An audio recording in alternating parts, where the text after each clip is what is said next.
Hi అండి, ప్రతిరోజు విశేషం ఛానల్కి స్వాగతం అండి. నీ మాటై నా మాటై నడవాలి, నేనంటే నువ్వంటూ రాయాలి. ఓకేనా అండి. ఈరోజు విశేషం ఏంటంటేనండి, మనకి పిల్లలకి స్కూల్ ఆల్మోస్ట్ ఇక స్టార్ట్ అయిపోయినాయి అండి. మా పిల్లలకైతే రేపటి నుండి ఉన్నాయి స్కూల్స్. బాబుకైతే రేపటి నుండి స్కూల్ అండి. పాప కూడా సేమ్ ఈ రోజు నుండి, కానీ మంచిది కాదని ఈ రోజు పంపించలేదు. ఇద్దరు రేపైతే ఒక కాలేజీకి వెళ్ళిపోతారు, ఒకళ్ళైతే స్కూల్కి వెళ్ళిపోతారండి. ఇక పొద్దున్నే లేచి ఇంకా పరిగెత్తడం అనేది ఇక 1 month రెస్ట్ తీసుకున్నాం కదా, ఇక వాళ్ళతో పాటు మనం కూడా కంపల్సరిగా పరిగెత్తాల్సిందేనండి. కాకపోతే ఒక్కొక్క రోజు మనకి లంచ్ బాక్సులు ఇవన్నీ ఇబ్బంది లేకుండా ఉండడానికి, ఏదైనా మనకి హెల్త్ బాగలేకపోయినా, లేకపోతే కూరగాయలు ఏమైనా లేకపోయినా కూడా మనం పిల్లలకి లంచ్ బాక్స్కి లేట్ అయినా కూడా ఉదయాన్నే వాళ్ళకైతే మనం కడుపు నింపాలి కదండి పేరెంట్స్గా. ఏదో ఒకటైతే వాళ్ళ బాక్స్లో మంచిగా మనం రెసిపీ అయితే ఒకటి పెట్టి పంపించాలి. ఎందుకంటే వాళ్ళు టైంకి లంచ్ తినే చిన్నపిల్లలు కదండి, వాళ్ళు టైంకి లంచ్ తినాలి.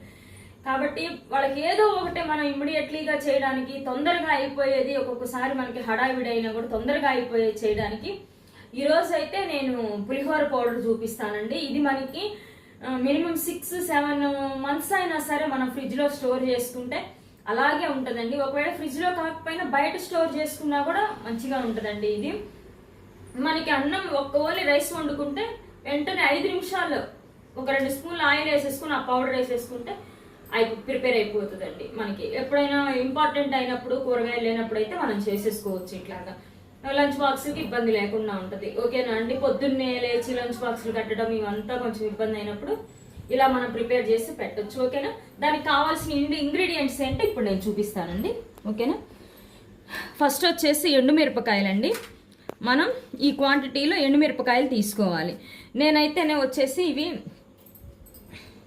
బాగా కారం ఉంటుందండి, కాబట్టి నేను ఇవి ఇంతవరకు ఎండుమిరపకాయలు తీసుకున్నాను. మెజర్మెంట్లోనైతే ఇవి ఒక 20 ఉంటాయండి మిరపకాయలు. ఇవి ఒక 20 మిరపకాయలు ఉంటాయి. అంటే మినిమం మనకు వచ్చి 10 grams అలా మిరపకాయలు ఉంటాయండి. మనకి కాశ్మీరీ రెడ్ చిల్లీ దొరికితే వేసుకోవచ్చు అండి. అవి కాస్ట్లీ కదా, నా దగ్గర అయితే అవి లేవు. మామూలు మిరపకాయలే ఉన్నాయండి, మామూలు మిరపకాయలే ఉన్నాయి. నేను ఇవే వాడుతున్నాను, నా దగ్గర కాశ్మీరీ రెడ్ చిల్లీ లేవు. కాబట్టి మిరపకాయలు ఒక 10 grams ఉంటాయండి. ఇవి ఆవాలండి 2 స్పూన్లు మనకి చూపిస్తాను టేబుల్ స్పూన్తో. ఈ స్పూన్తో 2 స్పూన్లు ఆవాలండి. ఈ స్పూన్తో 3 స్పూన్లు మనకి నువ్వులు వేస్తే మంచి టేస్ట్ వస్తుందండి. మనకి ఈ నువ్వుల వలన ఫ్లేవర్ కూడా బాగుంటుంది. కాబట్టి ఈ స్పూన్తో నేను 2 స్పూన్లు నువ్వులు తీసుకున్నాను. ఈ ధనియాలు అయితే మాత్రం ఈ బౌల్ నిండా, అంటే దగ్గరగా ఇది 4 స్పూన్లు 5 స్పూన్లు ఉంటాయండి ధనియాలు. మినిమం 5 స్పూన్లు నేనైతే వేసింది. 5 స్పూన్లు ధనియాలు. ఇది ఒక చిన్న చిప్ప అండి, మన కొబ్బరి చిప్ప, ఒక చిన్న చిప్ప. ఇది కొబ్బరి అంతా తురిమి పెట్టుకున్నాను నేను. అందులో ఒక చిన్న చిప్పలో ఇది ఇంత క్వాంటిటీలో మనం కొబ్బరి తీసుకోవాలి. ఒక చిన్న స్పూన్ అంతా మిరియాలు, ఒక స్పూన్ వచ్చేసి మెంతులు అండి, మెంతులు ఇవి. ఇది 2 స్పూన్లు వచ్చేసి జీలకర్ర. ఇవి వచ్చేసి ఒక 100 grams వచ్చేసి మినపప్పు అండి, మనకి పొట్టు తీసిన మినపప్పు. ఇవి వచ్చేసి ఒక 100 grams పచ్చిశనగపప్పు అండి, మనకి ఇంట్లోనే ఉంటాయి కదా పచ్చిశనగపప్పు. ఇంగువ అండి, ఇంగువ ఎంత క్వాంటిటీలో వేయాలి అని నేను మీకు చూపిస్తానండి. ఇంగువ. ఇది వచ్చేసి చింతపండు వచ్చేసి నాకు 100 grams చింతపండు అండి. ఇది నేను ఇంత పెట్టుకున్నాను 100 grams చింతపండు. ఇది బెల్లం అండి, బెల్లం ఇంత సరిపోతుంది బెల్లం దీనికి. ఇవి వచ్చేసి పల్లీలు అండి, మనం అంతా అయిపోయిన తర్వాత వేయించి పల్లీలు వేసుకోవడానికి ఈ పల్లీలు. ఓకేనా అండి. ఇది కరివేపాకు అండి. ఈ కరివేపాకు కూడా ఫ్రెష్గా మనం దాంతోపాటు అన్నీ వేయించుకునే దానిలో కరివేపాకు కూడా వేసుకోవాలి. కాబట్టి ఇప్పుడు మనం ప్రిపరేషన్ స్టార్ట్ చేద్దామండి. ఎలా చేసుకోవాలి ఏంటని నేను చూపిస్తాను. ఓకేనా.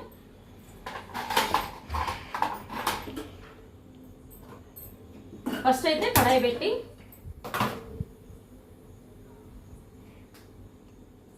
ఓకేనండి. ఫస్ట్ ఎండుమిరపకాయలు వేయించుకోవాలండి. మనం కడాయి పెట్టుకొని ఎండుమిరపకాయలు వేయించుకోవాలి. మనకి ఎండుమిరపకాయలు అలా ఉత్తిగా వేయిస్తే మనకి బాగోవండి. అందుకని చెప్పి మనం కొంచెం ఆయిల్ వేసుకుందాము. ఎండుమిరపకాయలు వేసుకొని కొంచెం ఆయిల్ వేసుకున్నాము దీంట్లో. అప్పుడే మంచిగా వేగుతాయండి. ఎండుమిరపకాయలు ఎప్పుడైనా కొంచెం ఆయిల్ వేసుకుని వేయించుకుంటే బాగా వేగుతాయి. ఎక్కువేమో అవసరం లేదు, కొంచెం అయితే సరిపోతుంది.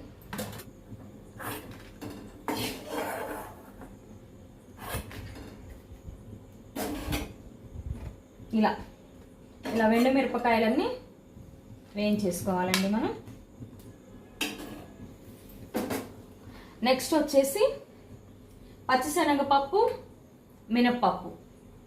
పచ్చిశనగపప్పు, మినప్పప్పు అండి. ఇవి వచ్చేసి 100 గ్రామ్స్ 100 గ్రామ్స్. రెండు కలిపే వేయించుకోవచ్చు అండి. మనకి రెండు ఈక్వలే కాబట్టి రెండు కలిపి వేయించుకుందాం.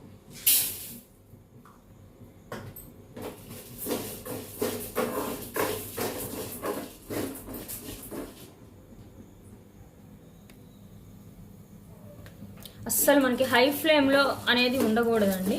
మనం లేదంటే ఆడవాళ్ళ ఇంట్లో ఉంటారు కదా అని అంటారే కానీ వాళ్ళకి సరిపోతూనే ఉంటుంది, ఏదో ఒకటి చేస్తూనే ఉండాలి. ఎప్పుడన్నా ఇలాంటి చిన్న చిన్నవే మనకి రిలీఫ్ ఇస్తాయి.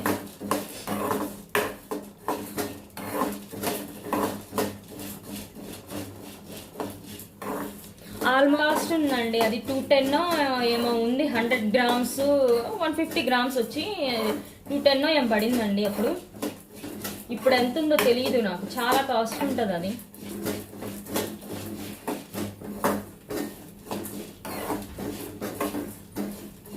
ఓకేనండి, ఆల్మోస్ట్ ఇవి కూడా దోరగా వేగిపోయినాయండి.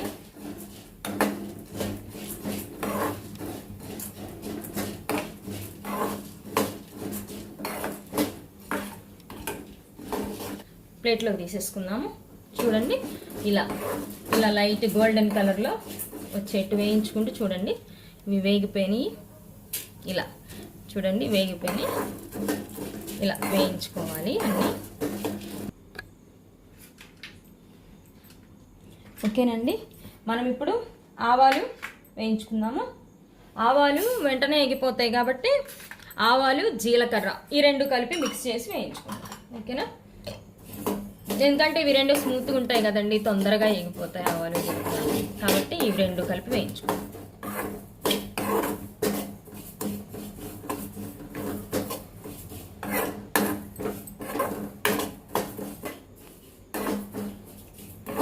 ఓకేనండి, మనకి ఆవాలు, జీలకర్ర కూడా వేగిపోయినాయి. చూడండి, మంచి వాసన వస్తుంది. మనకి స్మెల్లోనే తెలిసిపోతుందండి ఇది వేగిందా వేగలేదా అని. కానీ సిమ్లోనే పెట్టుకొని వేయించుకోవాలండి. వీటిని హైలో పెట్టుకొని వేయించితే మాత్రం ఇది పౌడర్ స్టాకు ఉండదు, మనకి మంచి స్మెల్ కూడా రాదు. కాబట్టి ఇలా అన్నీ కూడా వేయించుకోవాలి. మంచిగా వేగిపోయి చిటపట్లాడుతున్నాయండి జీలకర్ర, ఆవాలు. ఇప్పుడు ఈ టైంలో మనం తీసేద్దాం. తీసి ప్లేట్లో వేసేసుకుందాం. నువ్వులు ఇవి ఉంటేనే చాలా టేస్ట్ ఉంటుంది. ఎందుకంటే మనకి నువ్వుల నూనెతో ఏదైనా చేసినా, నువ్వులతో ఏదైనా చేసినా కూడా మంచి వాసన వస్తుంది, మంచి స్మెల్ వస్తుందండి. టేస్ట్ కూడా బాగుంటుంది. కాబట్టి ఇవి నువ్వులు వేసుకుందాం. ఉంటే నల్ల నువ్వులు ఒక్కటే వేసుకుంటే ఇంకా బాగుంటుందండి. నా దగ్గర రెండు మిక్సింగ్ ఉన్నా ఏం కాదు, చాలా బాగుంటుంది. కాబట్టి నువ్వులు 2 స్పూన్లు నువ్వులు అండి. ఇవి నువ్వులు తొందరగా వేగిపోతాయి కాబట్టి మనం సింగిల్గానే వీటిని వేయించుకోవాలి. నువ్వులు ఒక్కటే వేయించుకోవాలండి, ఎందుకంటే ఇవి తొందరగా చిట్పట్లాడిపోతాయి. కాబట్టి వేరే ఐటెంతో వేయించితే మనకి మాడిపోతాయి. ఓకేనా, నువ్వులు కూడా వేగిపోయినాయండి మనకి చిట్పట్లు. ఇది చూడండి, దోరగా వేగిపోయినాయి నువ్వులు కూడా మంచిగా చిట్పట్లాడి. వీటికి కూడా తీసుకొని మనం ప్లేట్లో పోసేసుకుందాం.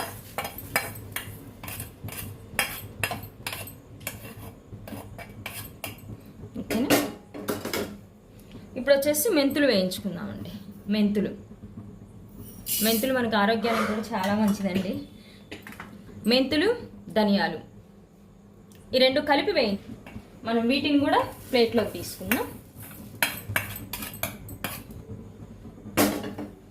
ఓకేనా అండి, ఇప్పుడు వచ్చేసి కొబ్బరి ముక్కలు వేయించుకుందాం. కొబ్బరి కూడా మనకి వేగిపోయిందండి, ఇంకా అయిపోయింది. కొబ్బరి కూడా అయిపోయింది మనకి, ఎంతోసేపు పట్టలేదు, 1 నిమిషంలో కొబ్బరి కూడా అయిపోయింది. దీన్ని కూడా తీసుకొని మనం ప్లేట్లో పోసుకుందాం.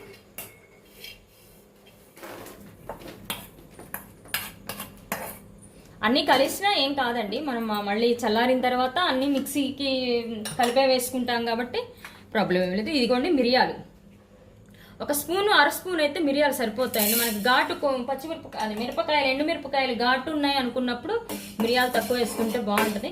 కానీ మిరియాలు వేస్తే ఆ ఫ్లేవరు అంతా మంచిగా ఉంటుందండి మనకి. అందుకని చెప్పి మిరియాలు కూడా వేసుకోవాలి మనం. ఇంకా 6:30కి మాకు కింద మీటింగ్ ఉందండి అపార్ట్మెంట్లో. ఎందుకంటే మొన్న హాలిడేస్కి అందరూ పిల్లలు ఎండలకి అంతా వాళ్ళు ఎవరు అపార్ట్మెంట్లో ఎవరు ఎక్కడికి వెళ్ళలేదంట, జర్నీస్ అవి చేయలేదంటండి. అందరూ కలిసి ఎక్కడికైనా టూర్ లాగా ప్లాన్ చేసుకొని వెళ్దామా అని అందరూ మీటింగ్ పెట్టి అడిగారండి. యాదగిరి గుట్ట, సురేంద్రపురి, కుందా సత్యనారాయణ కళాధామం ఉంటుంది కదండి, సురేంద్రపురి అటంతా పెట్టుకున్నారు. కానీ అందరూ డిసైడ్ చేసుకొని అడిగి తర్వాత చెప్పమన్నారు. చూడండి, ఇదిగోండి చింతపండు. నేను అన్ని పీసులు అన్నీ తీసేసుకొని పెట్టుకున్నాను. చింతపండు అండి, చింతపండు. ఇందా చెప్పాను నేను మెజర్మెంట్స్. ఓకేనా? ఇది కూడా మనం బాగా చింతపండులో తేమ పోయే వరకు వేయించుకోవాలండి. మనకి పులుసు వాటికైతే చింతపండు పులిహోరకి వీటికైతేనేమో మనం పులుసు పిండి అప్పుడప్పుడు చేసుకుంటాము. మనం పులుసు కాగబెట్టుకొని ఆవపిండి పులిహోరకైనా సరే ఏదైనా సరే అట్లా చేసుకుంటాము. ఇది మనం స్టాక్ పెట్టుకొని ఎప్పటికప్పుడు చేసుకునేది కాబట్టి మనం చింతపండు కూడా వేయించి పెట్టుకోవాలి. ఓకేనా? చూడండి, చింతపండు కూడా ఇలా తేమ పోయిందాక కొంచెం డ్రై అయిందాక మనం వేయించుకోవాలి. మనకి చింతపండు ఏగితేనే కొంచెం అది నిల్వ ఉండడానికి కూడా మంచిగా ఉంటుంది. చింతపండు కూడా వేయించుకోవాలి. ఆల్మోస్ట్ చింతపండు కూడా వేగిపోయిందండి. చూడండి, ఇది డ్రైగా అయిపోయింది. చింతపండు కూడా మనకి ఆ హీట్కే చాలా వరకు డ్రై అవుతుంది. కూడా వేగిపోయిందండి. చూడండి, ఇదిగో మనం దీన్ని తీసి దీనిలోనే పోసేసుకుందాం. కొంచెంసేపు ఆరిపోయేటప్పటికి గట్టిగా అయిపోతుంది. ఓకేనా అండి? ఇంకా ఇంతేనండి, మనం వేయించుకునేదైతే ఇంతవరకే. కరివేపాకు ఉందండి. ఈ కరివేపాకు మనము అది మిక్సీలో వేసుకునే ఇదయ్యేసరికి ఇందులో కొంచెం వేడి ఉంటుంది కాబట్టి ఆల్మోస్ట్ దీనిలో కూడా వేగిపోతుంది. ఇప్పుడు కరివేపాకు, ఇదిగోండి కరివేపాకు కూడా వేయించేసుకున్నాము. వేగిపోయింది. బాండీ హీట్కే కరివేపాకు బాగా చక్కగా ఫ్రై అయిపోయింది. చూడండి ఎంత కలర్ఫుల్గా ఉన్నాయి అన్నీ వేయించి పెట్టేసుకుంటే. ఓకేనండి,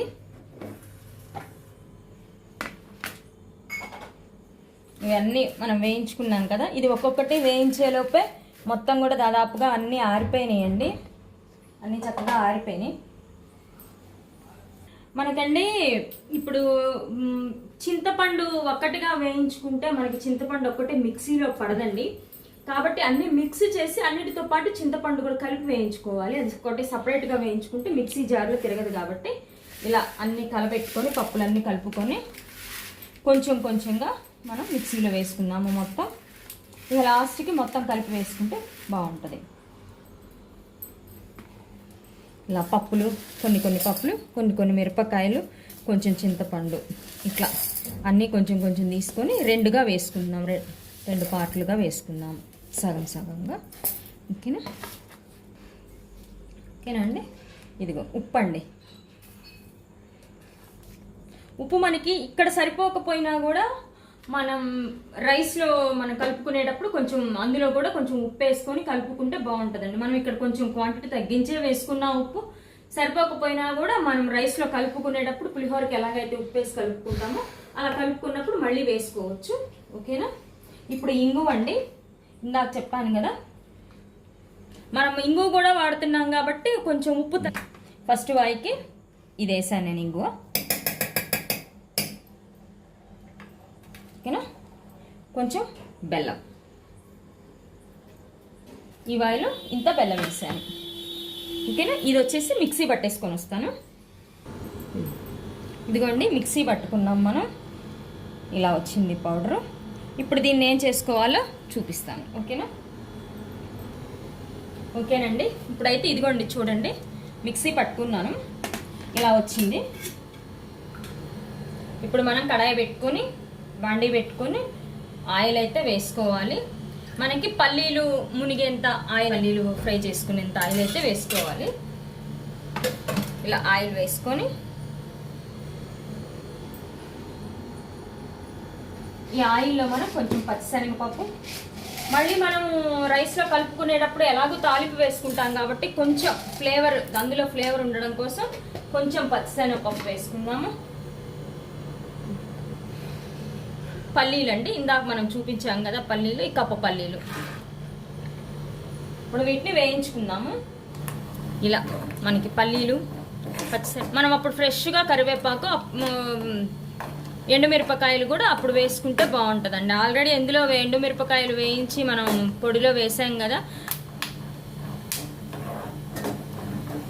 ఓకేనండి, ఇవి వేగిపోయినాయి.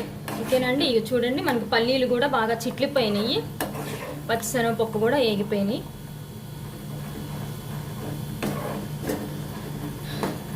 మనం ఈ పల్లీలు మళ్ళీ మెత్తబడతాయేమో అట్లా ఏం ఉండదండి. ఈ పౌడర్ ఇదంతా వేసి నూనెలో వేయిస్తాం కదా, ఇక అప్పుడు అవి క్రిస్పీగానే ఉంటుందండి, మనకి అట్లా ఏమీ రాదు. ఇప్పుడు ఇందులో మనం ఈ పౌడర్ వేసుకోవాలి. ఈ పౌడర్ అంతా ఇప్పుడు ఇందులో వేసుకొని కలుపుకోవాలి మనం. ఇదిగోండి, మనం ఇలా ఆ పల్లీలు ఆ ఆయిల్లో ఇది వేసి బాగా కలుపుకోవాలి. బాగా ఆయిల్ అంతా మనకి మిక్స్ అయ్యేటట్టు దీన్ని కలిపేసుకోవాలి.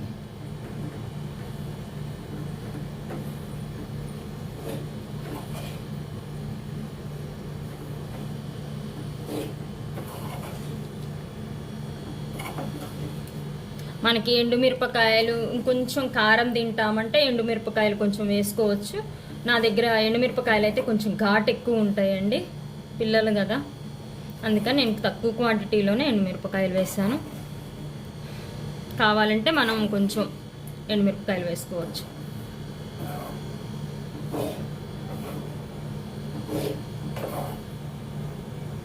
ఓకేనా, అయిపోయిందండి. ఇంకా మనకి ఓకేనండి, ఇలా అంతా మనం దీన్ని రైస్ మనకి పులిహోర లెక్కనే తాలింపు పెట్టుకున్న తర్వాత తాలింపులో ఈ 2 స్పూన్లు 3 స్పూన్లు మనకి రైసు మన ఇంట్లో ఎంతమంది ఉన్నారు దాన్ని బట్టి మనం ఎన్ని స్పూన్స్ కావాలంటే అన్ని స్పూన్స్ తాలింపులో వేసేసుకొని ఎండుమిరపకాయలు కరివేపాకు వేసేసుకొని రైస్ వేసుకొని కలబెట్టి దించేసుకోవటమేనండి. మనం దానికి చేసేది ఏం కూడా లేదు. ఇంకా పల్లీలు ఇవన్నీ వేయాల్సిన అవసరం కూడా లేదు. మామూలుగా మనం ఇంట్లో అన్నిటికీ పోపు ఎలా పెట్టుకుంటామో తాలింపు ఎలా పెట్టుకుంటామో అలా పెట్టుకొని ఇది 2 స్పూన్లు లేకపోతే 4 స్పూన్లు మన క్వాంటిటీని బట్టి చేసుకునే దాన్ని బట్టి ఇంకా వేసేసుకొని ఇంకా మనం రైస్ కలబెట్టేసుకొని దించేసుకోవటమే. ఫ్లేవరు అది చాలా బాగుంటుందండి, ఒకసారి ట్రై చేసి చూడండి. ఓకేనా, ఇప్పుడైతే దీన్ని నేను జార్లోకి తీసుకుంటున్నాను. ఓకేనండి, ఇదిగోండి మనం తీసుకున్న క్వాంటిటీకి వచ్చేసి ఈ జార్కి వచ్చిందండి కొన్నాను. ఇదైతే మనం బాగా ఆరిన తర్వాత ఇలా సీసాలో స్టోర్ చేసుకొని మనం ఫ్రిడ్జ్లో 5 నెలలు 6 నెలల వరకు కూడా ఉంటుందండి. మనం ఎక్కువ క్వాంటిటీలో చేసి పెట్టుకున్నా కూడా, చెప్పాను కదా ఫస్ట్ 5-6 నెలలు కూడా మనం క్వాంటిటీలో పెట్టుకుంటే ఉంటుంది. ఇంకోటి ఏంటంటేనండి, దీన్ని మరీ ఫైన్గానైతే పట్టుకోకూడదండి, కొంచెం లైట్ బరకగా ఉండాలి. మరీ ఫైన్గా ఉండకూడదు, మరీ బరకగా ఉండకూడదు. కొంచెం టేస్ట్ మనకి అనిపించాలి కాబట్టి మరీ ఫైన్గానైతే చేసుకోకూడదండి. ఇదే అండి ఈరోజు మనం ఇలా చేసి పెట్టుకున్నామంటే మనకి ఎన్ని నెలలైనా ఉంటుంది. మన అత్యవసర పరిస్థితుల్లో ఇలాంటివి పచ్చళ్ళు ఇలాంటివే కదండి మనల్ని ఆదుకుంటాయి. కాబట్టి ఓకేనండి, ఇది ఈరోజు వీడియో. ఓకేనా, బాయ్.